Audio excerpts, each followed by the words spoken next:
नमस्कार दोस्तों, आप सभी को स्टडी पॉइंट में स्वागत है। आज की क्लास में हम लोग करने वाले हैं एनसीईआरटी ज्योग्राफी क्लास 6 के जो है अध्याय नंबर 1 चैप्टर नंबर 1 को करने वाले हैं सौर मंडल में पृथ्वी। इस अध्याय से जितने भी क्वेश्चन बनते हैं वो सारे क्वेश्चन को लाइन बाय लाइन को जो है लिया गया है। ये सारे क्वेश्चन को आज करेंगे। ये जो 360 जो बुक है एनसीईआरटी 360 बुक जो है शशि शरण सर का, उसी बुक के माध्यम से जो है सारा का सारा जो आपको लाइन बाय लाइन, अगर आपके पास ये बुक है तो आप देखकर मिला सकते हैं कि टोटल जो है लाइन बाय लाइन जो है सारा क्वेश्चन को इसमें लिया गया है। तो चलिए स्टार्ट करते हैं। देख सकते हैं पहला नंबर जो क्वेश्चन कर रहा है, एक नंबर जो क्वेश्चन वो कर रहा है, चंद्रमा के संदर्भ में निम्नलिखित कथनों पर विचार कीजिए। चंद्रमा के संदर्भ में निम्नलिखित कथनों पर विचार कीजिए। पहला नंबर है, यह अलग अलग समय पर अलग अलग आकार तथा अलग अलग स्थिति में दिखाई पड़ता है। ऑप्शन नंबर ए कह रहा है, यह अलग अलग समय पर अलग अलग आकार तथा अलग अलग स्थिति में दिखाई पड़ता है। तो ये जो है कहना सही है। चंद्रमा जो है अलग अलग समय में अलग अलग आकार एवं अलग अलग स्थिति में दिखाई पड़ता है, ये सही है। दूसरा कह रहा है कि पूर्ण चंद्र को लगभग 1 महीने में एक बार पूर्णिमा वाली रात को देखा जाता है, ये भी कहना सही है। पूर्ण चंद्र को लगभग महीने में एक बार जो होता है पूर्णिमा को दिन ही देखा जाता है, ये भी कहना सही है। ऑप्शन नंबर 3 कह रहा है कि 15 दिन के बाद आप इसे नहीं देख सकते हैं, यह नए चंद्र की रात्रि या अमावस्या होती है, तो ये भी कहना सही है। हर 15 दिन के बाद जो है नए चांद की रात होती है, उसे अमावस्या कहा जाता है। अमावस्या जो है महीने में 2 बार आता है, जबकि पूर्ण चंद्रमा जो होती है, पूर्णिमा वाली रात जो होती है, पूरे महीने में 1 बार आती है। इसीलिए इसका ऑप्शन नंबर जो है सी सही हो जाएगा। 1 2 3 इसका तीनों के तीनों जो है, ऑप्शन नंबर डी जो सही हो जाएगा। 1 2 3 इसको तीनों के तीनों सही है। इसकी व्याख्या के साथ ही क्वेश्चन को लेकर आए हुए हैं, तो देख सकते हैं व्याख्या दिया हुआ है, इसका व्याख्या भी दिया हुआ है। वर्णन है कि हम प्रतिदिन चंद्रमा को देखते हैं जो अलग अलग समय पर अलग अलग आकार तथा अलग अलग स्थिति में दिखाई पड़ता है। पूर्ण चंद्रमा को महीने में एक बार पूर्णिमा की रात को देखा जा सकता है। पूर्ण चंद्रमा को महीने में एक बार पूर्णिमा की रात को देखा जा सकता है। उसे 15 दिन के बाद अमावस्या होती है, उसके 15 दिन के बाद अमावस्या होती है, जिसमें चंद्रमा नहीं दिखाई देता है। अगला नंबर प्रश्न देखते हैं। प्रश्न नंबर 2 है, 2 नंबर प्रश्न है कि हम रात की अपेक्षा दिन के समय चंद्रमा एवं सभी छोटी चमकीली वस्तुओं को क्यों नहीं देख पाते हैं। क्वेश्चन नंबर 2 कह रहा है कि हम रात की अपेक्षा दिन के समय चंद्रमा एवं सभी छोटी चमकीली वस्तुओं को क्यों नहीं देख पाते हैं। ऑप्शन नंबर ए कह रहा है, चंद्रमा के अत्यधिक तेज प्रकाश के कारण। ऑप्शन नंबर 2 का बी कह रहा है, सूर्य के अत्यधिक तेज प्रकाश के कारण। ऑप्शन नंबर सी कह रहा है कि वे सभी दिन में पृथ्वी से दूर चले जाते हैं। ऑप्शन नंबर डी कह रहा है, वे सभी का दिन में पृथ्वी से ध्रुव की तरफ चले जाते हैं। तो इसका सही ऑप्शन जो हो जाएगा ऑप्शन नंबर बी सही हो जाएगा। सूर्य के अत्यधिक तेज प्रकाश के कारण जो होते हैं अन्य चमकीली वस्तुएं जो रात्रि के समय आसमान में दिखाई पड़ते हैं, जैसे चंद्रमा हो गया और छोटी छोटी कई असंख्यक तारे होते हैं, उनको हम दिन में नहीं देख पाते हैं, क्योंकि सूर्य का जो तापमान होता है, प्रकाश होता है, बहुत अधिक होता है, इसी कारण हम नहीं देख पाते हैं। वर्णन इसका देखते हैं। देख सकते हैं वर्णन दिया हुआ है कि सूर्य के अत्यधिक तेज प्रकाश के कारण रात के समय चमकने वाली वस्तुओं को हम दिन में नहीं देख पाते हैं। सूर्य के अत्यधिक तेज प्रकाश के कारण रात के समय चमकने वाली अन्य सभी वस्तुओं को हम नहीं देख पाते हैं। अगला नंबर 4 नंबर प्रश्न है। 3 नंबर प्रश्न है कि सूर्य, चंद्रमा तथा वे सभी वस्तुएं जो रात के समय आसमान में चमकती है, वे क्या कहलाते हैं। सूर्य, चंद्रमा तथा वे सभी वस्तुएं जो रात के समय आसमान में चमकती है, क्या कहलाते हैं। तो इसका सही ऑप्शन हो जाएगा ऑप्शन नंबर डी, खगोलीय पिंड। ऑप्शन नंबर डी सही हो जाएगा, खगोलीय पिंड। सूर्य, चंद्रमा और वे सभी वस्तुएं जो रात के समय आसमान में चमकता है, उसे खगोलीय पिंड कहा जाता है, खगोलीय पिंड। इसका वर्णन देख सकते हैं। वर्णन दिया हुआ है कि सूर्य, चंद्रमा और रात के समय चमकने वाली सभी वस्तुएं खगोलीय पिंड कहलाती है। क्वेश्चन नंबर 4 है, 4 नंबर प्रश्न कि खगोलीय पिंड या आकाशीय पिंड के संदर्भ में निम्नलिखित कथनों पर विचार कीजिए। खगोलीय पिंड या आकाशीय पिंड के संदर्भ में निम्नलिखित कथनों पर विचार कीजिए। ऑप्शन नंबर ए कह रहा है, ऑप्शन नंबर ए है कि ये गैसों के बने होते हैं। खगोलीय पिंड जो होते हैं ये गैसों के बने होते हैं, तो ये जो है कहना बिल्कुल सही है। ऑप्शन नंबर ए जो है इसका सही है कि खगोलीय पिंड जो होते हैं गैसों के बने होते हैं। ऑप्शन नंबर 2 कह रहे हैं कि कुछ खगोलीय पिंड बड़े आकार आकार वाले तथा गर्म होते हैं, ये भी सही है। कुछ खगोलीय पिंड जो है बड़े आकार के होते हैं तथा गर्म होते हैं। ऑप्शन नंबर 3 कड़ा, इनके पास अपनी ऊष्मा तथा प्रकाश होता है जिसे वे बहुत बड़ी मात्रा में उत्सर्जित करते हैं, ये भी सही है। कुछ कुछ खगोलीय पिंडों के पास जो है अपना ऊष्मा और प्रकाश दोनों होते हैं जिसे बड़ी मात्रा में उत्सर्जित करते हैं। ऑप्शन नंबर डी कह रहा है इन खगोलीय पिंडों को तारा कहते हैं। इन खगोलीय पिंडों को तारा कहते हैं। सूर्य भी एक तारा है। ये जो है कथन सही है।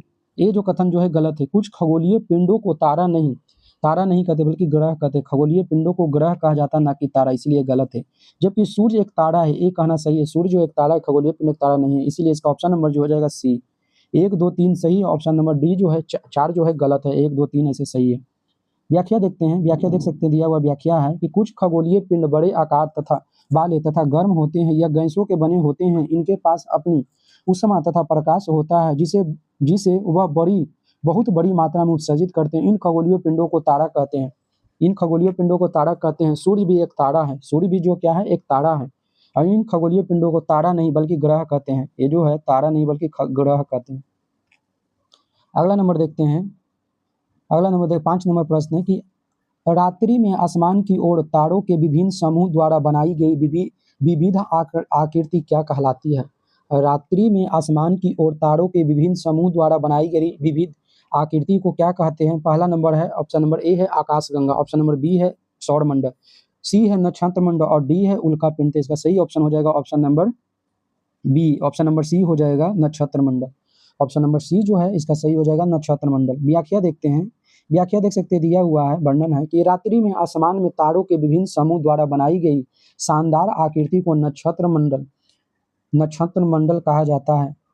प्रश्न नंबर 6 है, 6 नंबर प्रश्न है कि अंतरिक्ष से संबंधित अर्सा मेजर या बिग बियर का संबंध निम्नलिखित में से किससे है? अंतरिक्ष से संबंधित अर्सा मेजर या बिग बियर का संबंध किससे है? तो इसका सही ऑप्शन है ऑप्शन नंबर बी, नक्षत्र मंडल से। अर्सा मेजर या बिग बियर का संबंध जो है नक्षत्र मंडल से, ऑप्शन नंबर बी। व्याख्या देखते हैं। व्याख्या देख सकते हैं, दिया हुआ है, वर्णन है कि अर्सा मेजर या बिग बियर एक प्रकार का प्रसिद्ध नक्षत्र मंडल है। अर्सा मेजर या बिग बियर एक प्रकार का प्रसिद्ध नक्षत्र मंडल है। अगला नंबर है 7 नंबर प्रश्न है। 7 नंबर प्रश्न है कि अंतरिक्ष से संबंधित स्मॉल बियर या सप्तऋषि के संदर्भ में निम्नलिखित कथनों पर विचार कीजिए। अंतरिक्ष से संबंधित स्मॉल बियर या सप्तऋषि के संदर्भ में निम्नलिखित कथनों पर विचार कीजिए। पहला नंबर कह रहा है यह 7 ग्रहों का समूह है। सप्तऋषि जो है 7 ग्रहों का समूह है, तो ये जो है गलत है। 7 ग्रहों नहीं बल्कि यह 7 ताराओं का समूह है। सप्तऋषि जो है 7 ताराओं का समूह है, न कि ग्रहों का, इसीलिए गलत है। ऑप्शन नंबर बी कह रहा है यह नक्षत्र मंडल अर्सा मेजर का भाग है। यह जो नक्षत्र मंडल अर्सा मेजर का भाग है, तो एक कहना बिल्कुल सही है। ऑप्शन नंबर 3 है कि यह बहुत आसानी से पहचानने में आने वाला नक्षत्र मंडल, तो ये भी सही है। इसका 2 और 3 सही है। नंबरिंग इसका मिटा हुआ है। ये नंबरिंग जो है 1 है, नंबरिंग 1 है, ये 2 है, ये मिटा हुआ है। अगला ये देख सकते हैं, तो इसका जो सही ऑप्शन हो जाएगा 2 और 3, 2 और 3 ऑप्शन नंबर बी में सही है। 2 और 3 ऑप्शन नंबर बी जो है 2 और 3 जो है इसका सही हो जाएगा। व्याख्या देखते हैं। देख सकते हैं, दिया हुआ व्याख्या है सप्तऋषि 7 ताराओं का समूह है, ग्रहों का नहीं। सप्तऋषि जो है 7 ताराओं का समूह है, ग्रहों का नहीं, जो अर्सा मेजर नक्षत्र मंडल का ही भाग है और आसानी से पहचाना जा सकता है। अगला नंबर देख सकते हैं, 8 नंबर प्रश्न है कि निम्नलिखित कथन पर विचार कीजिए। 8 नंबर प्रश्न है कि निम्नलिखित कथन पर विचार कीजिए। पहला नंबर कह रहा है कि प्राचीन समय में लोग रात्रि में दिशा निर्धारण तारों की सहायता से करते थे। 1 नंबर कह रहा है कि प्राचीन समय में लोग रात्रि में दिशा का निर्धारण तारों की सहायता से करते थे, तो इसका ये जो है सही है। ये कहना जो है बिल्कुल सही है। प्राचीन समय में लोग जो है तारों की सहायता से दिशा का निर्धारण करते थे। 2 नंबर कह रहा है कि उत्तरी तारा उत्तर दिशा को बताता है जिसे ध्रुव तारा कहते हैं, ये भी सही है। उत्तरी तारा जो है उत्तर दिशा को बताता है जिसे ध्रुव तारा कहते हैं। ऑप्शन नंबर 3 कह रहा है कि यह आसमान में हमेशा अलग अलग स्थान पर रहता है। ध्रुव तारा जो हमेशा अलग अलग स्थान पर रहता है, गलत है। अलग अलग स्थान पर नहीं बल्कि यह हमेशा एक ही स्थान पे और उत्तर दिशा में रहता है। अगला कह रहा है, देखते हैं। अगला कह रहा है कि सप्तऋषि की सहायता से ध्रुव तारा की स्थिति को जान सकते हैं। सप्तऋषि की सहायता से ध्रुव तारा को जान सकते थे, ये भी कहना बिल्कुल सही है। इसका 3 नंबर गलत है, बाकी 1 2 और 4 सही है। 1 2 4 ऑप्शन नंबर किस में है?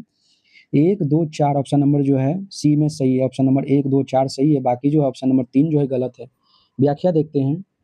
व्याख्या देख सकते हैं, व्याख्या दिया हुआ है कि ध्रुव तारा आसमान में हमेशा एक ही स्थान पे रहता है। ध्रुव तारा आसमान में हमेशा एक ही स्थान पे रहता है, अलग अलग स्थान पे नहीं। इसलिए कथन 3 जो है गलत है, बाकी 1, 2 और 4 जो है सही है। अगला नंबर देखते हैं, 9 नंबर प्रश्न है। 9 नंबर प्रश्न है, निम्नलिखित में से किस खगोलीय पिंड को ग्रह कहा जाता है? निम्नलिखित में से किस खगोलीय पिंड को ग्रह कहा जाता है? ऑप्शन नंबर ए है जिसका आकार बहुत बड़ा हो। ऐसा कोई जरूरी नहीं किसी जिसका सिर्फ आकार बड़ा हो उसे ग्रह कहेंगे।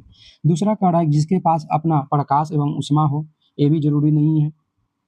जिसके पास गुरुत्वाकर्षण बल हो, ये भी जरूरी नहीं है। ऑप्शन नंबर डी कह रहा है जिसके पास अपना प्रकाश एवं ऊष्मा नहीं होते हैं, वे तारों के प्रकाश से प्रकाशित होते हैं, उसी को कहते हैं। ऑप्शन नंबर डी जो है सही है, जिसके पास अपना प्रकाश एवं ऊष्मा नहीं हो, वे तारों के प्रकाश से प्रकाशित होता है, उसे खगोलीय पिंड यानी ग्रह कहते हैं। व्याख्या देखते हैं। वर्णन है कि ग्रहों के पास अपनी ऊष्मा और प्रकाश नहीं होता है। ग्रहों के पास अपनी ऊष्मा और प्रकाश नहीं होता है, वे अपने पास तारों जैसे सूर्य के प्रकाश से चमकते हैं। वे सूर्य के प्रकाश या और अन्य तारों के प्रकाश से चमकते हैं, उसे ग्रह कहते हैं। अगला नंबर प्रश्न है, प्रश्न नंबर 10 है। 10 नंबर प्रश्न है कि पृथ्वी के संदर्भ में निम्नलिखित कथन पर विचार कीजिए। पृथ्वी के संदर्भ में निम्नलिखित कथन पर विचार कीजिए। इसका भी नंबरिंग मिटा हुआ है। नंबरिंग 1 है, ये 2 है, ये 3 है, 1, 2, 3 है। 1 नंबर कह रहा है पृथ्वी जिस पर हम रहते हैं एक ग्रह है। ये सही है, पृथ्वी जिस पे हम लोग रहते हैं, मानव लोग निवास करता है, वो एक ग्रह है। दूसरा कह रहा है यह अपना संपूर्ण प्रकाश एवं ऊष्मा सूर्य से प्राप्त करता है, ये भी कहना सही है। पृथ्वी जो है अपना संपूर्ण प्रकाश जो है प्रकाश एवं ऊष्मा सूर्य से प्राप्त करता है। अगला नंबर है 3 नंबर है कि सूर्य पृथ्वी के सबसे नज़दीक का तारा है। सूर्य जो है पृथ्वी के सबसे नज़दीक का तारा है, ये भी सही है। इसका सही हो जाएगा ऑप्शन नंबर डी। 1, 2, 3 इसका सही हो जाएगा ऑप्शन नंबर डी। व्याख्या देखते हैं। व्याख्या दिया हुआ है कि पृथ्वी एक ग्रह है। पृथ्वी एक ग्रह है जो सूर्य से ऊष्मा व प्रकाश प्राप्ति पाती है और सूर्य पृथ्वी के सबसे निकट तारा है। 11 नंबर प्रश्न, निम्नलिखित कथन पर विचार कीजिए। 11 नंबर प्रश्न है कि निम्नलिखित कथन पर विचार कीजिए। 1 नंबर है बुध सूर्य के चारों ओर एक परिक्रमा 88 दिन में करता है, ये सही है। बुध जो है सूर्य के चारों ओर एक परिक्रमा 88 दिन में करता है। 2 नंबर है बुध अपने अक्ष पर घूमना 59 दिन में करता है, ये भी सही है। बुध जो है अपने अक्ष पे घूर्णन जो 59 दिनों में करता है, ये भी सही है। ये 1 नंबर है, ये 2 है।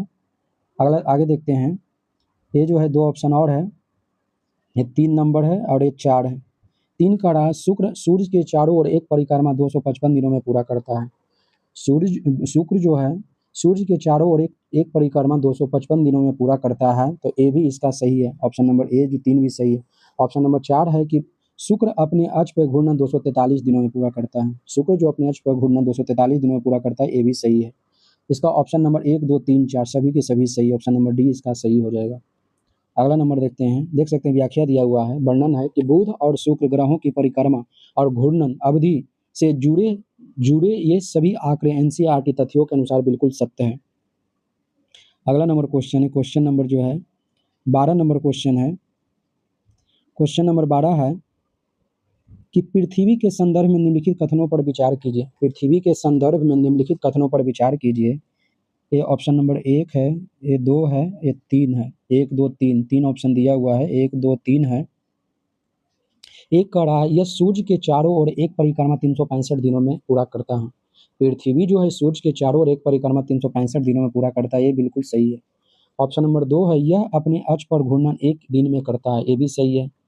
पृथ्वी जो है अपने अक्ष पर घूर्णन 1 दिन में पूरा कर लेता है, इसीलिए दिन और रात होता है, इसीलिए दिन और रात होता है, 1 दिन में पूरा कर लेता है। तो अगला कह रहा 3 कह रहा इसकी मात्र एक उपग्रह चंद्रमा है, ये भी सही है। पृथ्वी का एकमात्र उपग्रह चंद्रमा है। इसका ऑप्शन नंबर 1, 2, 3 तीनों के तीनों सही है। अगला ऑप्शन देखते हैं, ऑप्शन नंबर डी देखते हैं। देख सकते हैं डी ऑप्शन दिया हुआ है। 1, 2, 3, 4 सभी होगा सही, ऑप्शन नंबर डी। व्याख्या देखते हैं। व्याख्या देख सकते दिया हुआ है पृथ्वी 365 दिन में सूर्य का एक चक्कर लगाती है। पृथ्वी 365 दिन में सूर्य का एक चक्कर लगाती है, 1 दिन में अपने अक्ष पर घूमती है और इसका एकमात्र प्राकृतिक उपग्रह चंद्रमा है। इसका मात्र एक प्राकृतिक उपग्रह चंद्रमा है। अगला नंबर 13 नंबर प्रश्न है। प्रश्न नंबर 13 है कि मंगल ग्रह के संदर्भ में निम्नलिखित कथन पर विचार कीजिए। मंगल ग्रह के संदर्भ में निम्नलिखित कथन पर विचार कीजिए। ऑप्शन नंबर इसका जो है एक है, ये दो है, ये तीन है, एक दो तीन है। एक कह रहा है यह सूर्य के चारों ओर एक परिक्रमा 687 दिनों में पूरा करता है। यह मंगल जो है सूर्य के चारों ओर एक परिक्रमा जो है 687 दिनों में पूरा करता है। तो ए जो है इसका सही है, ऑप्शन नंबर ए जो है सही है। ऑप्शन नंबर ए जो है इसका सही है। ऑप्शन नंबर 2 कह रहा है कि यह अपने अक्ष पे घूर्णन एक दिन में पूरा करता है। मंगल जो अपने अक्ष पे घूर्णन एक दिन में पूरा करता है, ये भी सही है। ऑप्शन नंबर ए भी सही। ऑप्शन नंबर 3 कह रहा है इसके 4 उपग्रह हैं। मंगल के जो 4 उपग्रह, एक कहना गलत है, मंगल के 4 नहीं बल्कि 2 उपग्रह है, एक फोमोस और दूसरा डेमोस ग्रह, द्वितीय ग्रह है। व्याख्या देखते हैं, देख सकते हैं वर्णन दिया हुआ है कि मंगल ग्रह के 2 उपग्रह हैं। मंगल ग्रह के 2 उपग्रह, एक फोबोस और दूसरा डीमोस है, 4 नहीं है, इसीलिए कथन 3 गलत है। अगला नंबर है क्वेश्चन नंबर 4 है, 14 नंबर प्रश्न है। 14 नंबर प्रश्न है कि आंतरिक ग्रह के संदर्भ में निम्नलिखित कथन पे विचार कीजिए।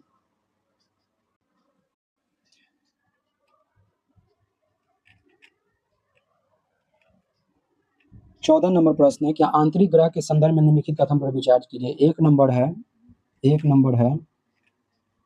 2 है, एक 2 है। एक कह रहा है यह सूर्य के बहुत नज़दीक है।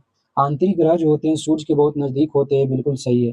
दूसरा, ये चट्टानों के बने होते हैं, भी सही है। आंतरिक ग्रह चट्टानों के बने होते हैं और ये सूर्य के सबसे नज़दीक होते हैं, जबकि बाह्य ग्रह जो होते हैं वो गैसीय होते हैं और वो गैस के बने होते हैं और सूर्य से बहुत दूर होते हैं, इसीलिए इसका 1 और 2 दोनों सही है। इसमें ऑप्शन नंबर जो है ये केवल 1, केवल 2 और केवल 2, इनमें 1 नहीं, 2 कोई नहीं, इसके लिए इसमें सारा का सारा ऑप्शन गलत है। इसका हो जाएगा ऑप्शन नंबर 1 और ऑप्शन नंबर 2 दोनों के दोनों सही हो जाएगा, इसलिए ऑप्शन नंबर इसमें कोई नहीं होगा। व्याख्या देखते हैं, देख सकते हैं व्याख्या दिया हुआ है कि आंतरिक ग्रह सूर्य के बहुत नज़दीक होते हैं और ये चट्टानों के बने होते हैं। यहाँ दोनों कथन सही है। पीडीएफ उत्तर कुंजी के अनुसार विकल्प बी गलत, बी मान होगा, इसमें कोई भी सही नहीं है। अगला नंबर 15 नंबर प्रश्न है। 15 नंबर प्रश्न है कि निम्नलिखित में से कौन से आंतरिक ग्रह है? निम्नलिखित में से कौन से आंतरिक ग्रह है? तो ऑप्शन नंबर ए जो है बुध आंतरिक ग्रह है, मंगल आंतरिक ग्रह है, बृहस्पति बाह्य ग्रह है, बृहस्पति नहीं होगा। 3 नंबर नहीं होगा। अगला कह रहा है 4 नंबर कह रहा है, 4 जो है पृथ्वी आंतरिक ग्रह है, शनि बाह्य ग्रह है, जबकि बृहस्पति जो है आंतरिक ग्रह है। इसमें जो है 3 और 5 नहीं होगा, बल्कि 1 2 4 6 होगा।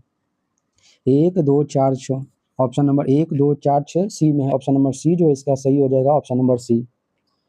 व्याख्या देखते हैं, देख सकते हैं दिया हुआ है वर्णन। आंतरिक ग्रह वे हैं जो सूर्य के नज़दीक हैं, बुध शुक्र पृथ्वी और मंगल, ये चारों के चारों जो आंतरिक ग्रह हैं और ये चट्टानों के बने होते हैं। 16 नंबर प्रश्न है, प्रश्न नंबर 16 है। 16 नंबर प्रश्न है कि बृहस्पति ग्रह के संदर्भ में निम्नलिखित कथन पर विचार कीजिए।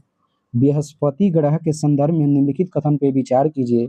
ऑप्शन नंबर ए कह रहा है, इसका जो है मिटरा हुआ है नंबरिंग, 1 है, ये 2 है, ये 3 है। एक कह रहा है यह सूर्य के चारों ओर एक परिक्रमा 11 साल 11 महीने लगभग 12 साल में पूरा करता है। बृहस्पति जो है सूर्य का परिक्रमा लगभग 11 साल 11 महीने लगभग 12 साल में पूरा करता है, तो इसका ऑप्शन नंबर ए जो है सही है। ऑप्शन नंबर ए जो है इसका सही है। 2 है यह अपने अक्ष पे घूर्णन 9 घंटे 56 मिनट में पूरा करता है। ऑप्शन नंबर 2 है कि यह जो अपने अक्ष पे घूर्णन जो है 9 घंटे 56 मिनट में करता है, ये भी सही है। ऑप्शन नंबर 3 कह रहा है इसके उपग्रह या चंद्रमा की संख्या लगभग 53 है। इसके उपग्रह की संख्या लगभग जो है 53 है, तो ये भी कहना बिल्कुल सही है। एनसीईआरटी के अनुसार ये भी सही है। इसका 1 2 3 तीनों के तीनों ऑप्शन सही है। ऑप्शन नंबर देखते हैं, ऑप्शन नंबर डी जो है सही है, 1 2 3। ऑप्शन नंबर डी जो है इसका सही है, 1 2 3 तीनों के तीनों ऑप्शन सही है। व्याख्या देखते हैं, दिया हुआ है बृहस्पति के परिक्रमण घूर्णन और उपग्रहों की संख्या संबंधी ये सभी सत्य कथन है, ये सभी सत्य कथन है। अगला नंबर है 17 नंबर प्रश्न है कि शनि ग्रह के संदर्भ में निम्नलिखित कथन पर विचार कीजिए। शनि ग्रह के संदर्भ में निम्नलिखित कथन पर विचार कीजिए। ऑप्शन नंबर 1 है, 2 है, 3 है। 3 है। एक कह रहा है यह सूर्य के चारों ओर एक परिक्रमा 29 साल 5 महीने में पूरा करता है। यह सूर्य का परिक्रमा 29 साल 5 महीने में पूरा करता है, तो ये जो है ऑप्शन नंबर ए जो सही है। 2 कह रहा है यह अपने अक्ष पे घूर्णन 10 घंटे 40 मिनट में करता है। यह अपने अक्ष पे घूर्णन 10 घंटे 40 मिनट में करता है, ये भी सही है। ऑप्शन नंबर डी कह रहा है, 3 कह रहा है कि इसके उपग्रह चंद्रमा की संख्या लगभग 33 है।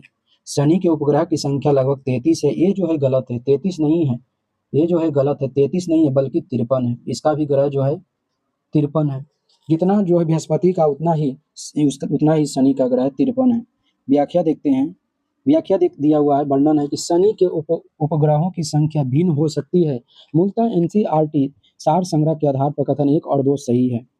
अगला नंबर है, क्वेश्चन नंबर जो है 18 नंबर प्रश्न है कि यूरेनस ग्रह के संदर्भ में कौन सा कथन सही नहीं है। यूरेनस ग्रह के संदर्भ में कौन सा कथन सही नहीं है। पहला कह रहा है कि यह सूर्य के चारों ओर एक परिक्रमा 84 साल में पूरा करता है। यह सूर्य का परिक्रमा जो है 84 सालों में पूरा करता है, तो ये जो है कथन जो है सही है। ये जो है यूरेनस ग्रह जो है सूर्य के चारों ओर परिक्रमा 84 सालों में पूरा करता है, ये सही है। ऑप्शन नंबर बी कह रहा है यह अपने अक्ष पे घूर्णन 17 घंटे 14 मिनट में करता है, ये भी सही है। यूरेनस जो है यह अपने अक्ष पे घूर्णन जो है 17 घंटे 14 मिनट में पूरा करता है, ये भी सही है। ऑप्शन नंबर सी कह रहा है इसके उपग्रह की संख्या लगभग 27 है। यूरेनस के उपग्रहों की संख्या लगभग 27 है, ये भी सही है। ऑप्शन नंबर डी कह रहा है यह एक आंतरिक ग्रह है। यह जो कहना बिल्कुल गलत है, यह आंतरिक नहीं बल्कि बाह्य ग्रह है। यूरेनस जो आंतरिक नहीं बल्कि यह बाह्य ग्रह है। सूर्य से दूरी के हिसाब से बहुत दूर पे स्थित है।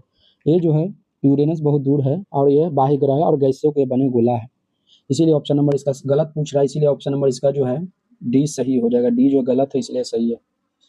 अगला नंबर इसका व्याख्या देख सकते हैं, दिया हुआ है यूरेनस यानी अरुण जिसको कहते हैं यह एक बाह्य ग्रह है, आंतरिक नहीं, अतः डी जो असत्य है। अगला नंबर प्रश्न है 19 नंबर प्रश्न, नेपच्यून ग्रह के संदर्भ में कौन सा कथन सही नहीं है। नेपच्यून ग्रह के संदर्भ में कौन सा कथन सही नहीं है यानी असत्य कथन की पहचान कीजिए। ऑप्शन नंबर ए है यह एक बौना ग्रह है। नेपच्यून जो यह एक बौना ग्रह है, ये जो गलत है। नेपच्यून जो है बौना ग्रह नहीं है बल्कि फोमोस, जबकि आपका जो है फोबोस, आपका बौना ग्रह जो है फोबोस और डीमोस है, ये मंगल का उपग्रह फोबोस और डीमोस मंगल का है, जबकि ये नेपच्यून जो है बौना ग्रह नहीं है। नेपच्यून जो है यह बौना ग्रह नहीं है। अगला कह रहा है बी नंबर कह रहा है यह जो है सूर्य के चारों ओर एक परिक्रमा 164 साल में पूरा करता है, ये सही है। नेपच्यून जो है यह सूर्य के चारों ओर परिक्रमा 164 साल में पूरा करता है। अगला कह रहा है कि यह अपने अक्ष पे घूर्णन 16 घंटे 7 मिनट में करता है, ये भी सही है। इसकी उपग्रह की संख्या 13 है। इसकी उपग्रह की संख्या 13, ये भी सही है। जबकि नेपच्यून जो है यह बौना ग्रह है, ये गलत है, बौना ग्रह नहीं है, इसीलिए ऑप्शन नंबर गलत जो है डी हो जाएगा, सही हो जाएगा। व्याख्या देखते हैं, देख सकते दिया हुआ है नेपच्यून जिसे बरून भी कहते हैं, यह मुख्य रूप से ग्रह है न कि बौना ग्रह, अतः ये जो है गलत है। ऑप्शन नंबर 20 है, 20 नंबर प्रश्न है कि बाह्य ग्रह के संदर्भ में निम्नलिखित कथनों पर विचार कीजिए। बाह्य ग्रह के संदर्भ में निम्नलिखित कथनों पर विचार कीजिए। एक कह रहा है यह सूर्य से बहुत दूर स्थित बहुत बड़े आकार के हैं। यह सूर्य से बहुत दूर स्थित बहुत बड़े आकार के हैं, तो ये सही है। बाह्य ग्रह होते हैं बड़े आकार के होते हैं। ये गैसीय और तरल पदार्थ के बने होते हैं, ये भी सही है। गैसीय और तरल पदार्थ के बने होते हैं, इसका ऑप्शन नंबर बी जो है सही है। 1 और 2 दोनों सही है। व्याख्या देखते हैं, वर्णन देख सकते हैं, दिया हुआ है कि बाह्य ग्रह सूर्य से दूर विशाल आकार के होते हैं तथा ये गैस और तरल पदार्थों के बने होते हैं। 21 नंबर क्वेश्चन है, क्वेश्चन नंबर 21 है कि निम्न में से कौन से बाह्य ग्रह है। निम्न में से कौन सा बाह्य ग्रह है, तो शनि भी जो है बाह्य ग्रह है, बृहस्पति भी बाह्य ग्रह है, शनि भी बाह्य ग्रह है। अगला देखते हैं, मंगल जो है आंतरिक ग्रह है। मंगल जो है आंतरिक ग्रह है। मंगल जो है आंतरिक ग्रह है, मंगल आंतरिक ग्रह, ये बाह्य नहीं होगा। यूरेनस जो है बाह्य ग्रह, ये भी होगा। नेपच्यून भी बाह्य ग्रह, पृथ्वी बाह्य ग्रह नहीं है। इसका 3 और 6 छोड़ के बाकी सारा ऑप्शन हो जाएगा। 1 2 और 4 5, 1 2 4 5,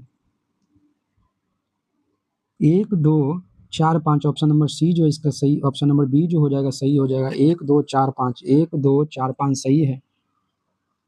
व्याख्या देख सकते हैं, दिया हुआ है बृहस्पति, शनि, यूरेनस और नेपच्यून यह बाह्य ग्रह है। बृहस्पति, शनि, यूरेनस और नेपच्यून यह बाह्य ग्रह है, बाकी सब आंतरिक ग्रह है। अगला नंबर 22 नंबर प्रश्न है कि निम्नलिखित कथन पर विचार कीजिए। 22 नंबर प्रश्न है कि निम्नलिखित कथन पर विचार कीजिए। 1 नंबर कह रहा है पौराणिक रोमन कहानियों में सोल सूर्य देवता को कहा जाता था। सोल जो है सूर्य देवता को कहा जाता था। 22 नंबर प्रश्न है, पौराणिक रोमन कहानियों में सोल जो है सूर्य देवता को कहा जाता था, तो ऑप्शन नंबर ए जो है इसका सही है। ऑप्शन नंबर ए जो सही है। 2 कह रहा है कि सौर शब्द का अर्थ है सूर्य से संबंधित, इसलिए सूर्य के परिवार को सौर मंडल कहा जाता है, ये भी सही है। इसका 1 और बी दोनों के दोनों सही है। ऑप्शन नंबर जो है इसका 1 और 2 दोनों सही है। ऑप्शन नंबर सी दोनों सही है। व्याख्या दिया हुआ है, देख सकते हैं व्याख्या है। व्याख्या है, रोमन पौराणिक कथाओं में सोल सूर्य देवता को कहते थे। सोल जो है सूर्य देवता को कहते थे और सूर्य के परिवार को सौर मंडल का कहा जाता था। ये दोनों कथन सत्य है। अगला नंबर है 23 नंबर प्रश्न है कि निम्नलिखित कथन पर विचार कीजिए। 23 नंबर प्रश्न है कि निम्नलिखित कथन पर विचार कीजिए। ऑप्शन नंबर 1 है, ये 1 नंबर है, ये 2 है। एक कह रहा है कि चंद्रमा हमारी पृथ्वी का सहचर और तथा इसके चारों ओर चक्कर लगाता है। चंद्रमा हमारी पृथ्वी का सहचर और इसके चारों ओर चक्कर लगाता है। तो ये ऑप्शन 1 जो है सही है। ऑप्शन 1 जो है सही है। अगला नंबर कह रहा है क्वेश्चन कि हमारी पृथ्वी के समान 9 अन्य ग्रह हैं जो सूर्य से प्रकाश एवं ऊष्मा प्राप्त करते हैं। ऑप्शन नंबर बी है कि हमारी पृथ्वी के समान 9 अन्य ग्रह है जो सूर्य से प्रकाश एवं ऊष्मा प्राप्त करते हैं। ये कहना गलत हो जाएगा। 9 नहीं बल्कि 8 है। 9 नहीं बल्कि 8 है, इसलिए ये गलत हो जाएगा। ऑप्शन नंबर ए इसका सही है, बी गलत है। व्याख्या देखते हैं। व्याख्या देख सकते दिया हुआ है कि पृथ्वी के अलावा जो 7 है, टोटल अगर बात किया जाए तो 9 है, लेकिन 8 है, लेकिन पृथ्वी के अलावा बात किया जाए तो 7 है, 9 नहीं है। इसलिए केवल 1 जो है सही है, आर गलत है। अगला नंबर है 24 नंबर प्रश्न है कि सौर मंडल के संदर्भ में निम्नलिखित कथन पर विचार कीजिए। सौर मंडल के संदर्भ में निम्नलिखित कथन पर विचार कीजिए। एक नंबर है कि सूर्य 8 ग्रह उपग्रह तथा कुछ अन्य खगोलीय पिंड जैसे क्षुद्र ग्रह उल्का पिंड मिलकर सौर मंडल का निर्माण करता है। तो ए जो है सही है। ऑप्शन नंबर ए जो है सही है। बी कह रहा है, 2 कह रहा है इसे हम सौर परिवार के नाम से भी जानते हैं। ऑप्शन नंबर 2 है कि इसे हम सौर परिवार के नाम से भी जानते हैं, जिसका मुखिया सूर्य होता है। तो ए भी सही है। जिसका मुखिया जो है सूर्य होता है, ये भी सही है। इसका दोनों के दोनों जो है ऑप्शन 1 और 2 दोनों के दोनों सही। ऑप्शन नंबर सी सही हो जाएगा।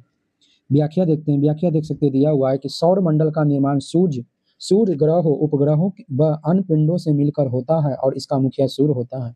सौर मंडल का निर्माण सूर्य ग्रहों उपग्रहों व अन्य पिंडों से मिलकर होता है और इसका मुखिया सूर्य होता है। अगला नंबर प्रश्न है, प्रश्न नंबर जो है 25 है। 25 नंबर प्रश्न है कि सूर्य के संदर्भ में निम्नलिखित कथन पर विचार कीजिए। 25 नंबर है प्रश्न है कि सूर्य के संदर्भ में निम्नलिखित कथन पर विचार कीजिए। एक कह रहा है यह सौर मंडल का केंद्र में स्थित है। सूर्य जो है सौर मंडल के केंद्र में स्थित है। ये कहना बिल्कुल सही है कि सौर मंडल के बीच में स्थित केंद्र में स्थित है सूर्य है, इसलिए ये सही है। 2 कह रहा है कि यह बहुत बड़ा है एवं अत्यधिक गर्म गैसों के बना है। सूर्य जो है बहुत बड़ा एवं अत्यधिक गर्म गैसों के बना है, ये भी सही है। ऑप्शन नंबर जो है ऑप्शन नंबर 3 कह रहा है इसका खिंचाव बल इससे सौर मंडल बंधे, इसके खिंचाव बल के कारण जो है सौर मंडल बंधे हैं। तो इसका ए भी सही है। इसका तीनों के तीनों ऑप्शन जो है सही है। व्याख्या देख सकते हैं। इसका ऑप्शन नंबर जो हो जाएगा डी, 1 2 3 तीनों के तीनों सही है। व्याख्या है दिया हुआ है कि सूर्य केंद्र में है। सूर्य केंद्र में है, गर्म गैसों से बना है और इसके गुरुत्वाकर्षण खिंचाव से पूरा सौर मंडल बंधा है। सूर्य के गुरुत्वाकर्षण खिंचाव से पूरा सौर मंडल बंधा है। अगला नंबर है प्रश्न नंबर जो है जो 26 है। 26 नंबर प्रश्न, निम्नलिखित कथन पर विचार कीजिए। निम्नलिखित कथन पर विचार कीजिए। ऑप्शन नंबर 1 कह रहा है सूर्य सौर मंडल के लिए प्रकाश एवं ऊष्मा का एकमात्र स्रोत है। सूर्य सौर मंडल के लिए प्रकाश एवं ऊष्मा का एकमात्र स्रोत है। तो ऑप्शन नंबर ए सही है। 2 कह रहा है सूर्य पृथ्वी से लगभग 15 करोड़ किलोमीटर दूर है। सूर्य जो है पृथ्वी से लगभग 15 करोड़ किलोमीटर दूर में है, तो करोड़ किलोमीटर दूर में स्थित है। तो ए भी जो है इसका सही है। इसका ऑप्शन नंबर जो है पूछ क्या रहा है कि इनमें से कौन सा कथन सत्य है। तो ऑप्शन नंबर बी सही है। 1 और बी, 1 और 2 दोनों के दोनों इसका कथन सही है। अगला व्याख्या देख सकते दिया हुआ है कि सूर्य सौर मंडल में ऊर्जा का मुख्य स्रोत है और यह पृथ्वी से इसकी दूरी लगभग 15 करोड़ किलोमीटर है। सूर्य की दूरी पृथ्वी से लगभग 15 करोड़ किलोमीटर है। अगला नंबर प्रश्न है 27 नंबर प्रश्न है। 27 नंबर प्रश्न, हमारे सौर मंडल में 8 ग्रह है जो सूर्य से दूरी के अनुसार सही क्रम है। हमारे सौर मंडल में 8 ग्रह है जो सूर्य से दूरी के अनुसार सही क्रम में है। पहला हो जाएगा बुध, दूसरा शुक्र, तीसरा पृथ्वी, चौथा मंगल, पांचवा बृहस्पति, छठा शनि, सातवां अरुण, आठवां नेपच्यून। तो ऑप्शन नंबर सी जो है इसका सही। ऑप्शन नंबर सी जो है सही है। अगला देखते हैं। देख सकते हैं दिया हुआ है वर्णन के अनुसार सूर्य से बढ़ती हुई दूरी के अनुसार में पहले बुध हो जाएगा, शुक्र होगा, उसके पृथ्वी, मंगल, बृहस्पति, शनि, अरुण, इसके बाद नेपच्यून है। अगला नंबर 28 नंबर प्रश्न है। 28 नंबर प्रश्न है कि जियोग्राफी एक अंग्रेजी शब्द है। जियोग्राफी एक अंग्रेजी शब्द है जो ग्रीक भाषा से लिया गया है, जिसका अर्थ पृथ्वी का विवरण है। जिसका अर्थ जो है पृथ्वी का विवरण है। ये कहना बिल्कुल सही है। अगला नंबर जो है, अगला देखते हैं, ये जो है सही है। अगला का देखते हैं। यह दो ग्रीक शब्दों से मिलकर बना है, जिसमें जियो शब्द का अर्थ है पृथ्वी एवं ग्राफिया का अर्थ है लिखना या अध्ययन करना। इसका दोनों के दोनों ऑप्शन सही है। ए भी सही है, इसका ऑप्शन एक और बी दोनों के दोनों सही है। देखते हैं ऑप्शन नंबर कौन है, तो सी होगा। एक और दो दोनों के दोनों ऑप्शन इसका सही है। व्याख्या देख सकते दिया हुआ, जियोग्राफी जियोग्राफी ग्रीक भाषा के जियो यानी पृथ्वी और ग्राफिया यानी लिखना या अध्ययन से बना है। 29 नंबर प्रश्न देखते हैं। 29 नंबर प्रश्न है कि निम्न में से कौन सा युग्म सही है। निम्न में से कौन सा युग्म सही है। पहला कह रहा है कि ए नंबर कह रहा है कि जियोलॉजी पृथ्वी का अध्ययन है।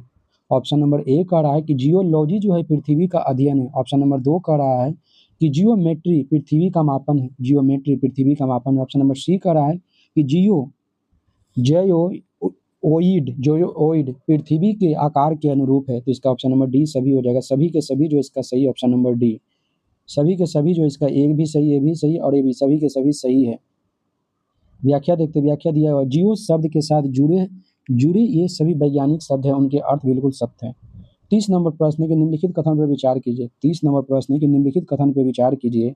ऑप्शन नंबर ए कह रहा है, ए नंबर कह रहा है कि सौर मंडल के सभी 8 ग्रह एक निश्चित पथ पर सूर्य का चक्कर लगाते हैं। वे रास्ते दीर्घ वृत्ताकार में फैले हुए हैं जो कक्ष कहलाते हैं।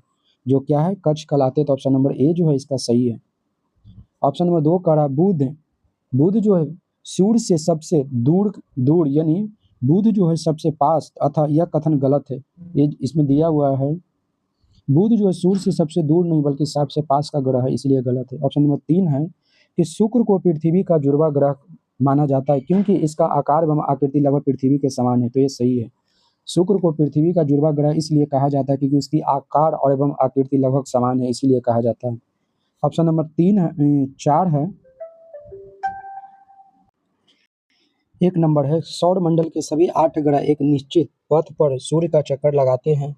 ये रास्ते दीर्घ वृत्ताकार में फैले हुए हैं, कक्ष कहलाते हैं। तो ये जो है इसका सही है। ये जो सही है। दूसरा कह रहा है बुध सूर्य से सबसे दूर है। तो ये गलत है। बुध सबसे दूर नहीं बल्कि सबसे पास है। शुक्र को पृथ्वी का जुड़वा ग्रह माना जाता है क्योंकि इसका आकार एवं आकृति लगभग पृथ्वी के समान। तो ये भी सही है। अगला नंबर है कि अंतर्राष्ट्रीय खगोलीय संगठन अगस्त 2006 ने प्लूटो को बौना ग्रह घोषित किया। तो ये भी सही है। इसका 1 3 4 सही है। 1 3 4 जो है 1 3 4 ऑप्शन नंबर सी जो सही है। 1 3 4 देख सकते हैं दिया हुआ है। ऑप्शन नंबर सी जो है बुध सूर्य के सबसे पास है, दूर नहीं, इसलिए कथन 2 गलत है। बाकी 1 2 3 सही है। 31 नंबर है प्रश्न है। 31 नंबर क्वेश्चन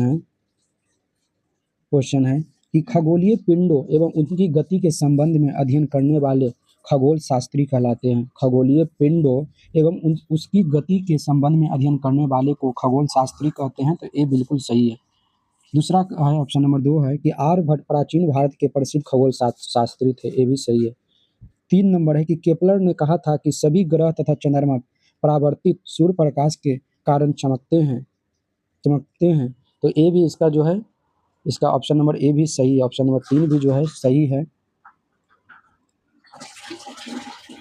ऑप्शन नंबर 3 जो है सही नहीं बल्कि जो है गलत है। आर्यभट्ट नहीं बल्कि केपलर ने कहा था। ये जो है गलत है।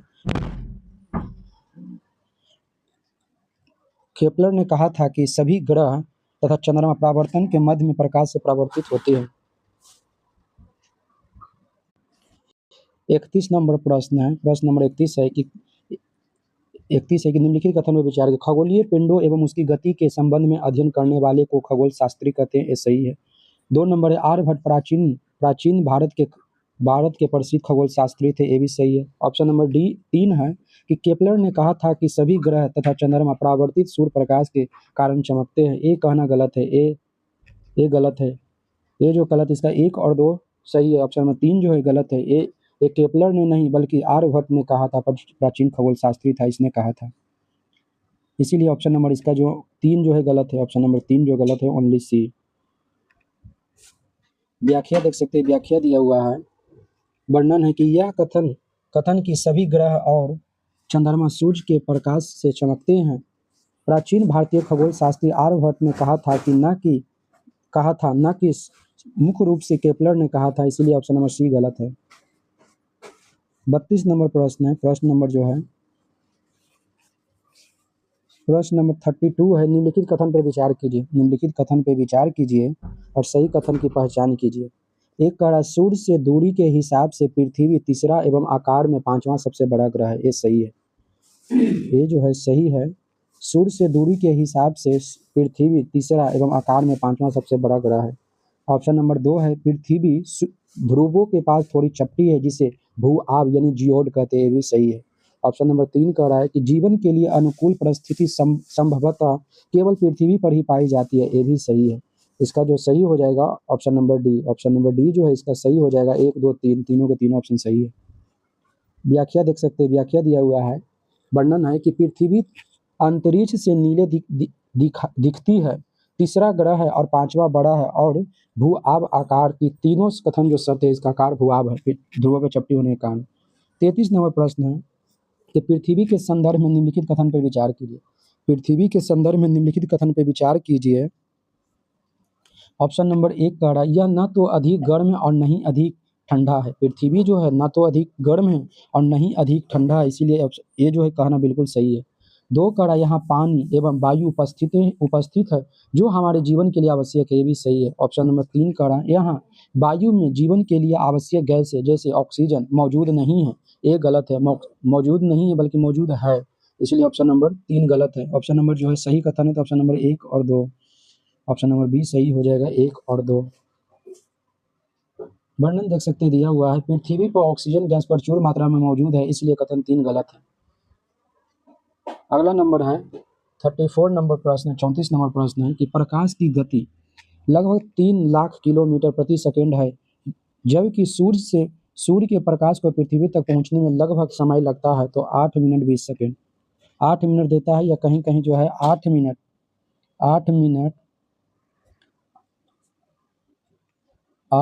20 सेकेंड 20 सेकेंड देता है या कहीं कहीं जो है 20 सेकेंड या कहीं कहीं 8 मिनट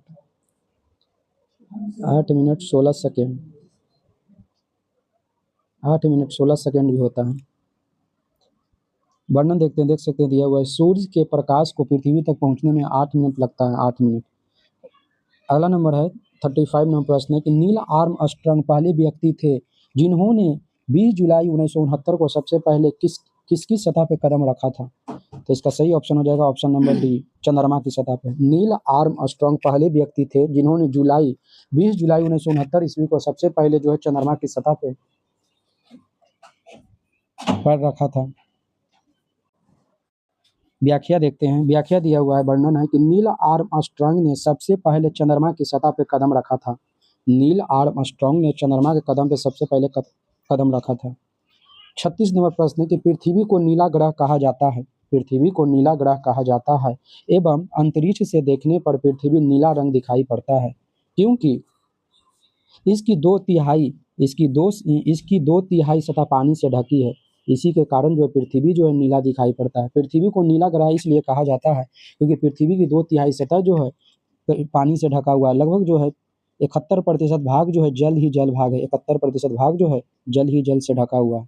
देख सकते दिया हुआ है कि पृथ्वी की 2 तिहाई सतह पर पानी होने के कारण पृथ्वी अंतरिक्ष से देखने पर नीला दिखाई देता है पृथ्वी। अगला नंबर प्रश्न है। प्रश्न नंबर जो 37 है कि चंद्रमा के संदर्भ में निम्नलिखित कथन पर विचार कीजिए। चंद्रमा के संदर्भ में निम्नलिखित कथन पर विचार कीजिए। 1 नंबर है कि हमारी पृथ्वी के पास केवल एक उपग्रह चंद्रमा है। ये सही है। हमारे पृथ्वी के पास केवल एक उपग्रह है जो कि चंद्रमा है। अगला नंबर है। अगला कह रहा है दूसरा इसका व्यास पृथ्वी के व्यास का केवल 1/4 है। चंद्रमा का व्यास जो है पृथ्वी के व्यास का केवल 1/4 है, तो ये भी कहना बिल्कुल सही है। अगला है कह रहा है यह हमसे लगभग 3,84,400 किलोमीटर दूर है। ये भी सही है। चंद्रमा जो है पृथ्वी से 3,84,400 किलोमीटर दूर है। इसका तीनों के तीनों जो है ऑप्शन सही हो जाएगा। ऑप्शन नंबर डी है इसका सही हो जाएगा। 1 2 3 तीनों के तीनों ऑप्शन सही है। अगला इसका व्याख्या देखते हैं। देख सकते हैं व्याख्या दिया हुआ है। वर्णन है कि चंद्रमा की दूरी व्यास और पृथ्वी का एकमात्र उपग्रह है। ये सभी कथन पूर्णतः सत्य है। अगला नंबर 38 नंबर प्रश्न है। 38 नंबर प्रश्न है कि उपग्रह एक खगोलीय पिंड है। उपग्रह एक खगोलीय पिंड है जो ग्रहों के चारों ओर उसी प्रकार चक्कर लगाता है जिस प्रकार क्या है, जिस प्रकार जो है सूर्य पृथ्वी के जिस प्रकार जो है चंद्रमा सूर्य के चंद्रमा ने ग्रह सूर्य के चारों ओर चक्कर लगाता है। Option number C. उपग्रह एक खगोलीय पिंड है। उपग्रह जो है एक खगोलीय पिंड है जो ग्रहों के चारों ओर चक्कर लगाता है, ठीक उसी प्रकार जिस प्रकार ग्रह सूर्य के चारों ओर चक्कर लगाता है। Option number C. Option number C सही हो जाएगा, जिस प्रकार ग्रह जो है सूर्य के चारों ओर चक्कर लगाता है। देख सकते दिया, जिस प्रकार ग्रह सूर्य के चारों ओर चक्कर लगाता है उसी प्रकार उपग्रह जो है ग्रहों के चारों ओर चक्कर लगाता है। 39 उनचालीस नंबर प्रश्न है कि मानव निर्मित उपग्रह के संदर्भ में निम्नलिखित कथन पर विचार कीजिए। मानव निर्मित उपग्रह के संदर्भ में निम्नलिखित कथन पर विचार कीजिए। ऑप्शन नंबर ए है, यह एक कृत्रिम पिंड है जिसे वैज्ञानिकों द्वारा ब्रह्मांड की जानकारी और संचार के लिए बनाया गया है। ये जो है सही है। ऑप्शन नंबर ए जो सही है, ऑप्शन नंबर ए जो है इसका सही है। दूसरा कह रहा है कि इसे रॉकेट द्वारा अंतरिक्ष में भेजकर पृथ्वी की कक्षा में स्थापित किया जाता है। ये भी सही है, ये भी सही है। इसे जो है रॉकेट द्वारा अंतरिक्ष में भेजकर पृथ्वी की कक्षा में स्थापित किया जाता है। तो इसका दोनों सही, एक और दो, दोनों के दोनों सही है। इसका जो होगा सही हो जाएगा option number C. Option number C हो जाए, एक और दो, दोनों के दोनों सही है। व्याख्या देख सकते दिया हुआ है, व्याख्या दिया हुआ है कि मानव निर्मित उपग्रह कृत्रिम होते हैं। मानव निर्मित उपग्रह कृत्रिम होते हैं और रॉकेट द्वारा अंतरिक्ष में स्थापित किए जाते हैं। इसका दोनों कथन सही है। अगला नंबर 40 नंबर प्रश्न है। प्रश्न नंबर 40 है कि अंतरिक्ष में उपस्थित निम्न में से कौन से भारतीय उपग्रह है। अंतरिक्ष में उपस्थित निम्न में से कौन से भारतीय उपग्रह है। तो इसका सही ऑप्शन हो जाएगा ऑप्शन नंबर एक कह रहा है। एक नंबर है इनसेट तो ये जो सही है, भारत द्वारा इनसेट भेजा गया। ऑप्शन नंबर 2 है एडूसेट है। और ऑप्शन नंबर 5 जो है IRS ये तीनों के तीनों जो है भारत के द्वारा उपग्रह भेजा गया, जबकि कि ये ऑप्शन नंबर 3 और 4 नहीं है, इसलिए 1 2 5 इसका सही है। 1 2 5 किसमें 1 2 5 ऑप्शन नंबर सी में सही है। व्याख्या देखते हैं, व्याख्या देख सकते दिया हुआ है। वर्णन है कि इनसेट और इडूसेट और IRS प्रमुख भारतीय उपग्रह है।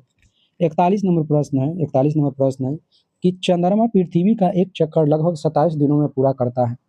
चंद्रमा पृथ्वी का एक चक्कर लगभग 27 दिनों में पूरा करता है।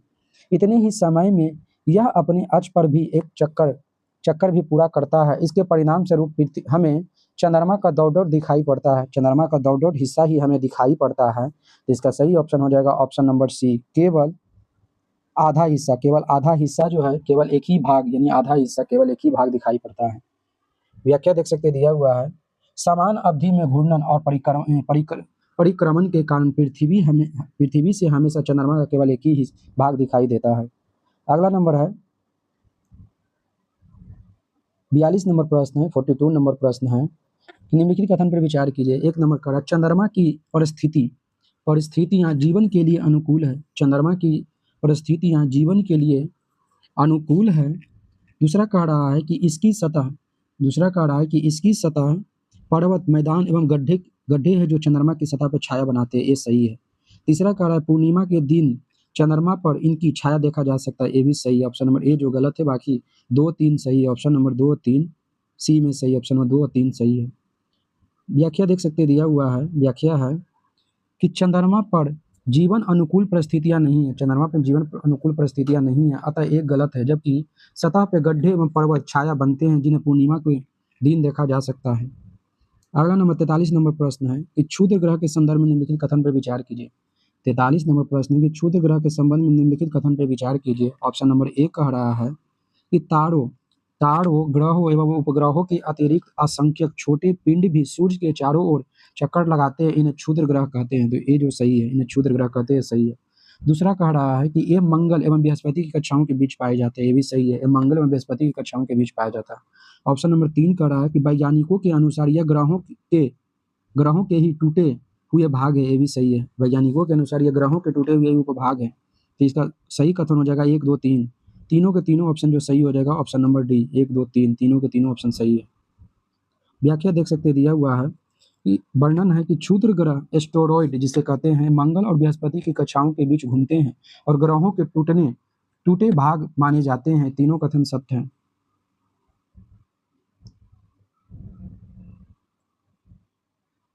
अगला नंबर 44 नंबर प्रश्न है कि उल्का पिंड के संदर्भ में निम्नलिखित कथन पर विचार कीजिए। उल्का पिंड के संदर्भ में निम्नलिखित कथन पर विचार कीजिए। एक कड़ा या सूर्य के चारों ओर एक चक्कर लगाने वाले पत्थरों के छोटे टुकड़ों को उल्का पिंड कहते हैं। एक नंबर कह रहा है कि ये सूर्य के चारों ओर चक्कर लगाने वाले पत्थरों के छोटे टुकड़ों को पिंड कहते हैं। तो ये जो है सही है, ये जो है सही है। दूसरा कह रहा है कि उल्का पिंड पूरी तरह से जले बिना पृथ्वी पर गिर जाता है जिससे धरातल पर गड्ढे बन जाते हैं। ये भी सही है, ये भी सही। इसका दोनों के दोनों ऑप्शन सही है। ऑप्शन नंबर सी जो सही है। महाराष्ट्र के जो लोनार झील है यह उल्का पिंड के गिरने से ही गड्ढा बना है और इसका झील का निर्माण हुआ। इसका 1 और 2 दोनों के दोनों ऑप्शन सही है। देख सकते हैं इसका व्याख्या दिया हुआ है कि पत्थरों के छोटे टुकड़े उल्का पिंड कहलाते हैं और यह कई बार बिना जले पृथ्वी पर गिर जाते हैं जिससे गड्ढे बनते हैं। दोनों के दोनों कथन जो है सही है। अगला नंबर है 45 नंबर प्रश्न है, 45 नंबर प्रश्न है कि निम्नलिखित कथन पर विचार कीजिए। 45 नंबर प्रश्न है कि निम्नलिखित कथन पर विचार कीजिए और सही कथन की पहचान कीजिए। ऑप्शन नंबर ए कह रहा है कि आकाश गंगा करोड़ों तारों समूह है जो आसमान में एक ओर से दूसरी ओर तक एक चौड़ी सफेद पट्टी की तरह फैली हुई है। ऑप्शन नंबर ए जो कह रहा है कि आकाश में करोड़ों तारों का समूह है जो आसमान में एक ओर से दूसरी ओर तक चौड़ी सफेद पट्टी की तरह फैली हुई है। तो इसका ए जो है सही है। 2 कह रहा है यह पट्टी आकाश गंगा मिल्की वे जिसमें हमारा सौर मंडल स्थित है। तो ये भी सही है। ऑप्शन नंबर 2 भी जो है इसका सही है। ऑप्शन नंबर 3 है कि प्राचीन भारत में इसकी कल्पना आकाश में प्रकाश की बहती नदी से की गई थी। प्राचीन भारत में इसकी कल्पना आकाश में प्रकाश की बहती नदी के रूप में की गई थी। इसका ए भी जो ऑप्शन है सही है। ऑप्शन नंबर 3 भी जो है सही है। इसका 1 2 3 तीनों के तीनों जो ऑप्शन जो है सही है। तीनों के तीनों ऑप्शन सही है। Option number C. व्याख्या देखते हैं। व्याख्या दिया हुआ है कि मिल्की वे जिसे आकाश गंगा कहते हैं यह तारों की चौड़ी सफेद पट्टी है जिसकी तुलना प्राचीन भारत में बहती नदी से की गई थी। अगला नंबर 46 नंबर प्रश्न है। 46 नंबर प्रश्न है कि आकाश गंगा करोड़ों तारों बादलों एवं गैसों की एक प्रणाली है। आकाश गंगा जो है यह करोड़ों तारों बादलों तथा गैसों की एक प्रणाली है। तो ये कहना बिल्कुल सही है। दूसरा कह रहा है ऑप्शन नंबर 2 इसमें कह रहा है कि लाखों आकाश गंगाएं मिलकर सौर मंडल का निर्माण करती है। यह जो है गलत है। लाखों आकाश गंगा मिलकर नहीं बल्कि लाखों संख्यक आकाश गंगा मिलकर ब्रह्मांड का निर्माण करते हैं, ना कि सौर मंडल का निर्माण करते हैं। इसलिए इसका ऑप्शन नंबर ए सही, ओनली एक अभी गलत है, एक सही है। व्याख्या देखते हैं। व्याख्या देख सकते दिया हुआ है कि आकाश गंगा तारों और गैसों की प्रणाली है। लाखों आकाश गंगा मिलकर ब्रह्मांड बनाती है। इसलिए ऑप्शन नंबर 2 गलत है। ऑप्शन नंबर 4 है। 4 नंबर प्रश्न है कि निम्नलिखित कथन पर विचार कीजिए। निम्नलिखित कथन पर विचार किया सही आंसर चुने, सही आंसर को दें। ऑप्शन नंबर 1 कह रहा है हम लोग पृथ्वी पर हैं तथा पृथ्वी सौर मंडल का एक भाग है। कहना बिल्कुल सही है। हम लोग जो है पृथ्वी पे हैं और पृथ्वी जो है सौर मंडल का एक भाग है। सही है। 2 कह रहा है कि हमारा सौर मंडल आकाश गंगा मिल्की वे का एक भाग है जो ब्रह्मांड का हिस्सा है। ये भी कहना सही है। इसका 1 और 2 दोनों सही है। इसका सही हो जाएगा ऑप्शन नंबर सी। 1 और 2 दोनों के दोनों सही है। 1 और 2 दोनों के दोनों सही है। अगला देख सकते हैं। ये वर्णन दिया हुआ है कि पृथ्वी सौर मंडल का हिस्सा है और सौर मंडल आकाशगंगा तथा आकाशगंगा ब्रह्मांड का हिस्सा। ये दोनों का दोनों कथन सत्य है। ये जो था क्वेश्चन, लास्ट क्वेश्चन था। ये चैप्टर नंबर 1 का लास्ट क्वेश्चन था। चैप्टर नंबर 1 से जो है कुल 47 प्रश्न बने हैं। ये सारा का सारा जो है line by line, chapter by chapter जो जितने बॉक्स से होते हैं सारे बॉक्स को कवर करते हुए सारे क्वेश्चन को करवाया गया है। ये आपके एग्जाम के लिए बिहार शिक्षक भर्ती हो गया, बिहार टीचर हो गया, बीपीएससी हो गया, जितने भी एग्जाम है सारे एग्जाम के लिए बहुत ही इंपॉर्टेंट है। अगर इस वीडियो का अगर पीडीएफ चाहिए तो आप हमारे टेलीग्राम चैनल को ज्वाइन कर लें। इसका लिंक जो है इस वीडियो को हम लिंक में दे देंगे, टेलीग्राम चैनल का लिंक। और अगर यह वीडियो आपको अच्छा लगा है तो हमारे वीडियो को लाइक करें। अगर चैनल पर पहली बार आए हैं तो चैनल को सब्सक्राइब करें और यह वीडियो को बहुत लोग अपने दोस्तों के पास शेयर करें इस वीडियो को देखने के लिए आपका बहुत-बहुत धन्यवाद। Thank you.